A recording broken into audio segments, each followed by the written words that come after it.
Marshals and Chicago police have a suspect in custody after finding a woman beaten to death inside her Southside home last week. And WGN's Christine Flores has the latest on the investigation. Good evening. The beloved mother leaves behind 6 children, the youngest 9 months old. Family members say it has not been an easy journey through their grieving process, but they say they are standing strong for the children. 8:10 a.m., July 11th, 2025. A 7-year-old boy pushes open his mother's bedroom door and finds her face caved in. Blood everywhere. Both eyes swollen shut like purple balloons. Lips split open from the inside out. Shaniqua Kennard, 30 years old, mother of 6, beaten to death while her children slept in the next room. The killer?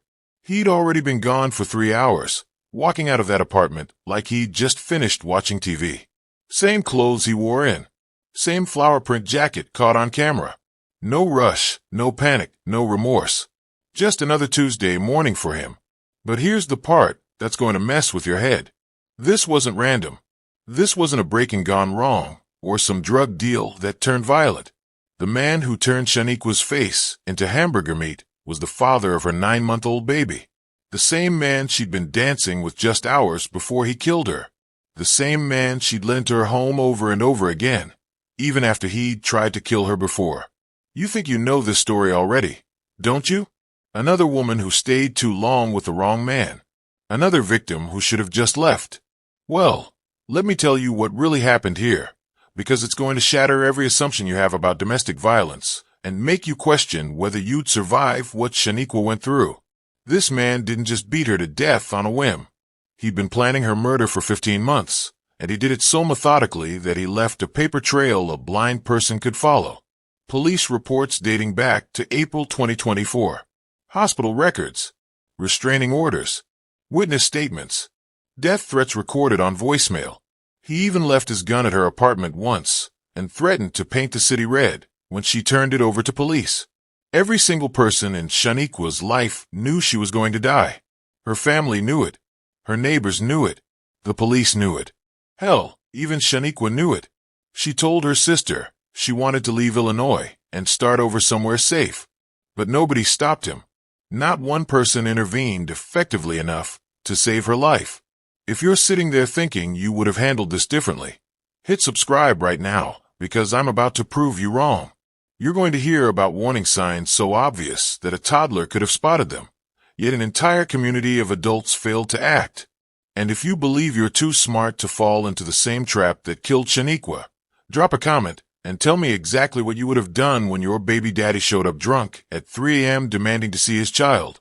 Explain your foolproof plan for co-parenting with someone who's already put you in the hospital once. Go ahead, I'm waiting.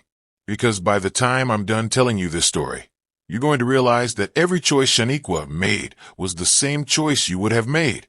You want to know what made Shaniqua Kennard the perfect target? It wasn't what you think. She wasn't weak. She wasn't stupid.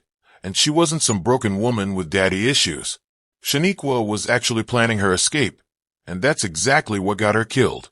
3 weeks before her murder, she sat down with her sister Tanisha and laid out her entire plan to leave Chicago with all 6 of her children. She'd been researching apartments in Atlanta, looking into school districts, even checking job opportunities. Shaniqua had it all figured out. She was going to disappear in the middle of the night and start fresh somewhere Jarv would never find them. But here's what she didn't understand about abusers. They can smell your exit strategy from a mile away. The moment you start planning your freedom, you become exponentially more dangerous to them. Jarv knew she was planning to leave. He could feel her pulling away, making excuses, being less available. And that's when he made his decision to kill her. Because in his twisted mind, if he couldn't have her, nobody could. Especially not in some new city where she'd be happy without him. But Shaniqua's escape plan had a fatal flaw that she never saw coming. 6 children with 4 different fathers meant 6 different custody situations to navigate. You can't just pack up and disappear when you've got baby daddies who have legal rights to see their kids. Jarv wasn't just her abuser. He was legally entitled to access their 9-month-old daughter whenever he wanted. Every time Shaniqua tried to create distance, Jarv would show up demanding to see his baby. And because she was a good mother who believed children needed their fathers, she kept letting him in. She kept giving him opportunities to hurt her because she thought she was doing the right thing for her daughter. That's the trap that kills women like Shaniqua. Their own maternal instincts become the weapon used against them. The custody situation gave Jarv unlimited access to Shaniqua's home, her schedule, her vulnerabilities. He knew when she'd be alone, when the kids would be sleeping, when she'd be most isolated. He used their shared child as a key to unlock every door she tried to close against him. Here's something else nobody talks about in these cases. Shaniqua wasn't just dealing with Jarv. She was managing relationships with multiple men who had fathered her children. That's 6 kids, for different fathers, for different personalities, for different levels of involvement and drama. When you're already stretched thin trying to keep peace with multiple baby daddies, it becomes harder to recognize when one of them crosses the line from difficult to dangerous. Shaniqua sang gospel solos at church every Sunday morning. Beautiful voice, always dressed perfectly, kids clean and well-behaved sitting in the front row. To everyone watching, she looked like she had her life together. The church community saw a strong single mother who was raising her children right and praising God through her struggles. But that image became another trap. When you're the woman everyone looks up to, when you're the one giving advice to other struggling mothers, when you're leading worship and talking about God's protection, how do you admit that you're being terrorized at home? How do you tell your church family that the man you've been praying for, the father of your baby, is threatening to kill you? The pressure to maintain that perfect Christian woman image kept Shaniqua silent about the worst of Jarv's abuse. She couldn't let people know that their gospel soloist was getting choked unconscious in her own bedroom. She couldn't admit that while she was singing about God's love on Sunday mornings, she was hiding bruises under her church dress. This is how predators choose their victims. They don't go after the obvious targets, the women who are already known to be in trouble. They go after the ones who have the most to lose by speaking up, the ones whose reputations, whose children, whose entire support systems depend on maintaining an image of having everything under control. Jarv Toms Dixon didn't just stumble into being an abuser. This man had a system, a playbook that he followed with surgical precision. And the centerpiece of his entire strategy was that 9-month-old baby girl he shared with Shaniqua. Most people think having a child together complicates leaving an abusive relationship, but they don't understand how abusers weaponize that innocent baby from day one. U.S. Marshals and Chicago police have a suspect in custody after finding a woman beaten to death inside her Southside home last week. And WGN's Christine Flores has the latest on the investigation. Good evening. The beloved mother leaves behind 6 children, the youngest 9 months old. Family members say it has not been an easy journey through their grieving process, but they say they are standing strong for the children. There's so many people who love Niqua, who want it different for her. And if you are watching this and people are watching this, let her loss be a testament so that you don't have to go through this and your family doesn't have to go through this. Latasha Kinnard is referring to her sister, Shaniqua Kinnard. She was the wild child, the spirited child. She loved to have fun, and she loved her family. According to police, the 30-year-old was fatally assaulted in Riverdale in the city's far south side. She was found unresponsive around 8:10 Friday morning inside of her home in the 13,000 block of South Martin Luther King Drive. According to the medical examiner's office, she died from multiple injuries from an assault, and her death was ruled a homicide. Let this be a testament to domestic violence and abuse. If a man is putting his hands on you, that's not a caring and loving man. That's not a protective man. That's not an overseeing man. That's not a man who actually wants the better for you and your future and your kids at that. Shaniqua leaves behind 6 children, the youngest 9 months old, the oldest 13-year-old Amari Smith. I want people to know that my mom was very kind and that she loved all the people who supported her, and she was very grateful. Chicago police announced 30-year-old Jarv Toms Dixon was charged with first-degree murder in this case. This is a very hard time, and the only way that I'm getting through it is with the love of friends and family and time. And at the same time, it's like there is no amount of love or support that's going to bring her back. The family has created a GoFundMe page to help with funeral expenses and for the care of the 6 children. You can find that link on our website, WGNTV.com. The suspect is scheduled to have his detention hearing tomorrow. Reporting in the city's far south side, Christine Flores, WGN News. Every time Shaniqua tried to cut contact, Jarv would show up with gifts for the baby. Diapers, formula, cute little outfits. He'd play the devoted father role perfectly, holding his daughter, talking about how much he missed her, how he just wanted to be a good dad. And Shaniqua, being a loving mother, would feel guilty for trying to keep a father away from his child. That baby became his golden ticket into Shaniqua's apartment whenever he wanted access. But here's the truly sick part. Jarv would use that baby as a human shield during his violent episodes. When he'd show up drunk and angry, demanding entry, he'd have their daughter in his arms. What was Shaniqua supposed to do? Call the police on a man holding his own infant? Fight him while he's carrying her baby? He knew exactly what he was doing, making himself untouchable by using their child as protection. The separate living arrangements weren't about giving Shaniqua independence. They were about giving Jarv complete control without any of the responsibility. He got to come and go as he pleased, show up unannounced, leave whenever things got boring, and never had to deal with the day-to-day reality of raising 6 children. Meanwhile, Shaniqua was stuck handling everything alone while still having to accommodate his schedule and his moods. Think about how genius this setup was from a predator's perspective. Jarv never had to worry about Shaniqua getting too comfortable or independent because he could destabilize her life whenever he wanted. Bad day at work, show up at Shaniqua's and take it out on her. Feeling ignored? Kick in her door and demand attention. Want to remind her who's in charge? Threaten to take the baby away and disappear. He kept his own place in Roseland as a safe space, somewhere Shaniqua couldn't show up and confront him, somewhere he could bring other women, somewhere he could plan his next move against her. But her apartment became his playground, his territory to invade and control whenever the mood struck him. The community camouflage was perhaps the most insidious part of Jarv's strategy. To everyone on the outside, he looked like a young father trying to do right by his baby mama. He'd show up to family gatherings, play with the kids, help carry groceries. Neighbors would see him coming and going and think, "Oh, that's just Shaniqua's boyfriend visiting his daughter." Nobody realized they were watching a predator conducting surveillance. Every friendly conversation with a neighbor was Jarv gathering intelligence about Shaniqua's routine. Every time he helped with the kids in public was him establishing his presence as normal and expected.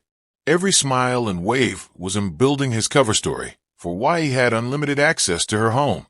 When the police would get called for domestic disturbances, Jarv had already laid the groundwork for his defense. "Officer, I was just trying to see my daughter. Shaniqua gets emotional sometimes. You know how baby mamas can be. I'm just trying to be a good father here." And because he'd spent months building relationships with people in the community, there were always character witnesses ready to vouch for him. The most chilling part of Jarv's manipulation was how he turned Shaniqua's strengths against her. Her love for her children became the reason she couldn't completely cut him off. Her faith became the reason she kept forgiving him and giving him second chances. Her pride became the reason she couldn't admit to her family how bad things had gotten. Her independence became isolation when he convinced her that asking for help was a sign of weakness. This wasn't random violence from an out-of-control man. This was a calculated campaign of terror designed to break down every defense Shaniqua had. Jarv studied her, learned her weaknesses, identified her pressure points, and then systematically destroyed her ability to escape or fight back. By the time he was ready to kill her, he'd already murdered her spirit, her support system, and her hope for a better future. April 2024. Shaniqua is 4 months pregnant with Jarv's baby, glowing with that pregnancy radiance, probably picking out names and planning the nursery. That's when Jarv decided to beat her so badly that police had to be called. But here's what makes this even more twisted. He didn't just attack Shaniqua. He also went after a friend who tried to intervene. This man was so consumed with rage that he was willing to assault a pregnant woman carrying his own child and anyone who dared to protect her. Most people would think that beating your pregnant girlfriend would be rock bottom, the moment when everyone around you says enough is enough. But for Jarv, This was just the opening act. He was testing boundaries, seeing how much violence the community would tolerate, measuring how far he could push before facing real consequences. And when nothing serious happened to him after putting his pregnant baby mama in the hospital, he learned a very dangerous lesson. He could get away with almost anything. The pregnancy attack wasn't just about hurting Shaniqua in the moment. It was about establishing dominance over both her and their unborn child. He was sending a message that even the most sacred bond, a mother protecting her unborn baby, meant nothing to him. If he was willing to risk killing his own child to hurt Shaniqua, what wouldn't he do? June 24th, 2024. This date should be circled in red on every domestic violence expert's calendar because it shows exactly how quickly an abuser can escalate when they feel their control slipping. 3 separate police calls in one day. 3 different incidents that each could have ended in murder. And by the end of that day, Jarv had left behind a roadmap for exactly how he planned to kill Shaniqua. The first call came mid-morning. Jarv showed up drunk, belligerent, refusing to leave Shaniqua's apartment. When police escorted him out, everyone probably thought the situation was handled. Problem solved, right? Wrong. Because removing an abuser from the scene without addressing the underlying control issues is like putting a Band-Aid on a severed artery. You're not fixing anything. You're just buying time until the next explosion. Jarv came back within hours and kicked in Shaniqua's door. Not knocked aggressively. Not pounded until she opened it. He literally destroyed her door to get inside. That's not the behavior of someone who's lost control in the heat of the moment. That's premeditated property destruction designed to send a message. Your locks can't keep me out. Your walls can't protect you. Your home isn't safe from me. But the afternoon incident was when Jarv showed his true genius for psychological warfare. Shaniqua did exactly what every domestic violence expert tells women to do. She got restraining order. She followed the system, trusted the legal process, believed that a piece of paper would somehow protect her from a man who'd already proven he didn't respect boundaries. And Jarv's response was to immediately violate that order, break into her home again, and destroy her property. Here's what that restraining order violation really meant. Jarv was telling Shaniqua that the law couldn't protect her, that the police couldn't save her, that no authority figure had more power over her life than he did. He was systematically destroying her faith in every institution that was supposed to keep her safe. The restraining order that Shaniqua obtained against Jarv in June 2024 was worth less than the paper it was printed on. Within hours of that order being issued, Jarv had already violated it by breaking into her apartment and destroying her property. And what happened to him? Nothing meaningful. No jail time, no real consequences. Just another report filed away in a system that treats domestic violence like a minor inconvenience rather than attempted murder.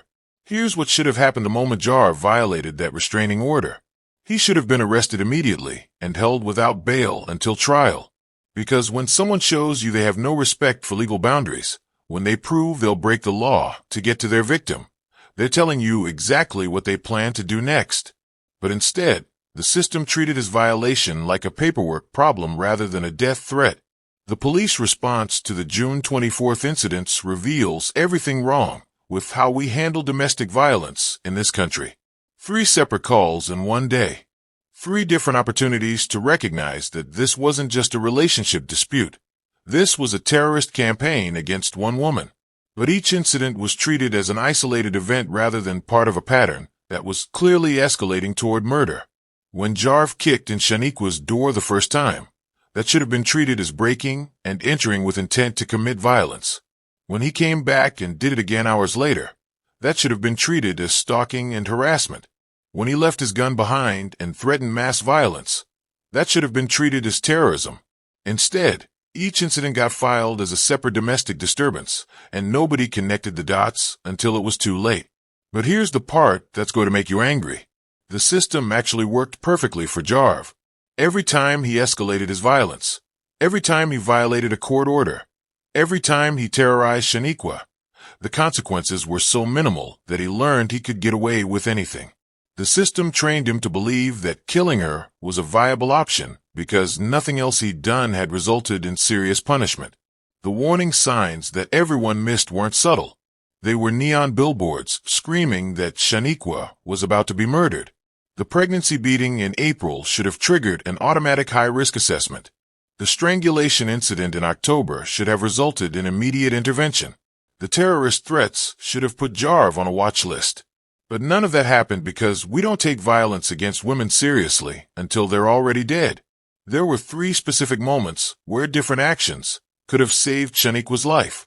First, when she turned Jarv's gun over to police, and he threatened to paint the city red. The threat should have been treated as terrorism, not domestic violence.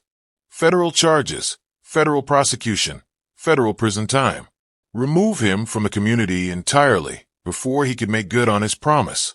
Second, after the strangulation incident in October, research shows that when an abuser chokes their victim, the likelihood of eventual murder increases by 750%.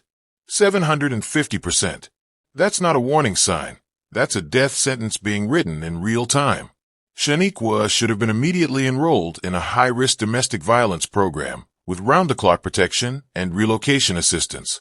Third, when Jarv kicked in her door in December while screaming about his baby. That incident showed he was willing to use their child as a weapon against Shaniqua. Emergency custody should have been granted immediately, removing his access to both Shaniqua and their daughter. No more using the baby as an excuse to terrorize her mother. No more showing up whenever he wanted under the guise of parental rights. But none of those interventions happened because they would have required the system to actually prioritize Shaniqua's life over Jarv's convenience. They would have required treating domestic violence like the serious crime it is rather than a private family matter. They would have required believing that a woman's life was worth more than a man's right to access his victim. The most heartbreaking part of this entire timeline is that Shaniqua did everything right. She called the police when Jarv attacked her. She got a restraining order when he wouldn't leave her alone. She turned his weapon over to authorities when she found it. She documented every incident, cooperated with every investigation, followed every piece of advice that domestic violence experts give to women in her situation. And the system rewarded her compliance by letting her killer walk free for 15 months while he planned her murder. Every time she trusted the process, every time she believed that following the rules would keep her safe, she was actually making herself more vulnerable because Jarv learned that the system wouldn't protect her. Here's the uncomfortable truth that nobody wants to admit. Shaniqua Kennard was murdered by the state of Illinois just as surely as she was murdered by Jarv Toms Dixon. Every judge who issued a meaningless restraining order, every police officer who treated his violations as minor infractions, every prosecutor who declined to pursue serious charges, every social worker who failed to recognize the escalation pattern. They all had blood on their hands when that 7-year-old found his mother's beaten body. The system didn't fail Shaniqua. The system worked exactly as designed to protect men's access to women and children, even when that access is being used as a weapon. Until we acknowledge that fundamental truth, until we admit that our entire approach to domestic violence is built on the assumption that women's lives are expendable, we're going to keep having these conversations over more dead bodies. Here's what nobody wants to tell you about domestic violence, but I'm going to say it anyway because Shaniqua Kennard deserves the truth to be spoken over her grave. Just leave isn't advice. It's victim blaming disguised as helpful suggestions. When you tell a woman to just walk away from her abuser, you're revealing that you have absolutely no understanding of how psychological warfare actually works. Shaniqua didn't stay with Jarv because she was weak or stupid or addicted to drama. She stayed because leaving is the most dangerous thing a domestic violence victim can do. 75% of domestic violence murders happen when the victim is trying to leave or has already left. Jarv didn't kill Shaniqua because she stayed. He killed her because she was planning to go. Every time someone asks, why didn't she just leave? They're asking the wrong question. The right question is, why didn't we stop him from killing her? Because the problem was never Shaniqua's choices. The problem was a system that allowed a terrorist to operate freely for 15 months while he planned and executed the murder of a mother of 6. But let's talk about the psychology of abuse, since so many people seem to think they understand it better than the women who live through it. Jarv didn't start by beating Shaniqua unconscious. He started by being charming, by being the father of her child, by convincing her that he loved her and wanted to build a family together. When you're being systematically broken down by someone who claims to love you, when your reality is being constantly questioned and undermined, when you're being told that the abuse is your fault and you deserve it, your ability to think clearly becomes compromised. It's not weakness. It's what happens to the human brain under sustained psychological torture. Stockholm Syndrome isn't just something that happens to kidnapping victims. It happens to anyone who's trapped with their abuser long enough. And let's be honest about what leaving actually meant for Shaniqua. She had 6 children with 4 different fathers. She was working multiple jobs just to keep food on the table and a roof over their heads. She had no savings, no family money to fall back on, no safety net that would allow her to disappear overnight. Where exactly was she supposed to go with 6 kids and no resources? How was she supposed to support them without Jarv's financial contribution? How was she supposed to protect them from a man who had already proven he could find her anywhere? The brutal reality is that our society sets women up to be victims and then blames them when they become victims. We create economic systems that make single mothers dependent on unreliable men. We create legal systems that prioritize fathers' rights over children's safety. We create social systems that shame women for having children with multiple partners while celebrating men for the same behavior. And then when women get trapped in abusive relationships because of the systems we created, we ask them why they didn't just leave. Shaniqua Kennard was murdered by more than just Jarv Toms Dixon. She was murdered by every person who saw the warning signs and did nothing. She was murdered by a legal system that treated terrorism as a domestic dispute. She was murdered by a society that values men's comfort over women's lives. She was murdered by our collective decision to treat domestic violence as a private family matter rather than the public health crisis it actually is. If this story didn't make you subscribe to this channel, I genuinely want to know what it takes to earn your support. Comment below and tell me what kind of content would make you hit that button. Because clearly a mother of 6 being beaten to death isn't enough motivation for you. Maybe you need more gore?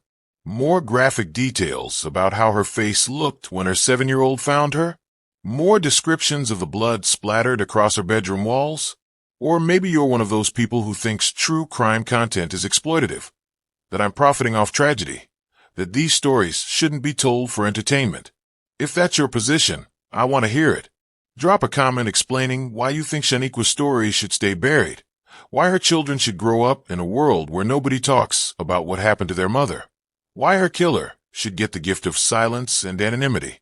And if you're already subscribed, if you're already part of this community that believes these stories need to be told, then I want you to look at the subscriber count on this channel and ask yourself why it's not higher. Ask yourself why more people aren't demanding justice for women like Shaniqua. Ask yourself why domestic violence content gets fewer views than makeup tutorials and gaming videos. This story deserves to be shared. Shaniqua deserves to be remembered as more than just another statistic. Her children deserve to grow up in a world where their mother's murder meant something, where it changed something, where it prevented other families from going through the same hell they're living through right now. The question isn't whether you enjoyed this video or found it entertaining. The question is whether you're going to be part of the solution or part of the silence. Because every person who watches this story and walks away without taking action is complicit in the next Shaniqua Kennard's murder. Every person who thinks domestic violence is someone else's problem is helping to create the conditions that allow men like Jarv to operate freely. So what's it going to be? Are you going to subscribe and help amplify these stories? Or are you going to scroll past and pretend this isn't your problem? Are you going to share this video and start conversations about domestic violence prevention? Or are you going to let Shaniqua's death be meaningless? The choice is yours, but remember, your silence has consequences, and those consequences are measured in women's lives.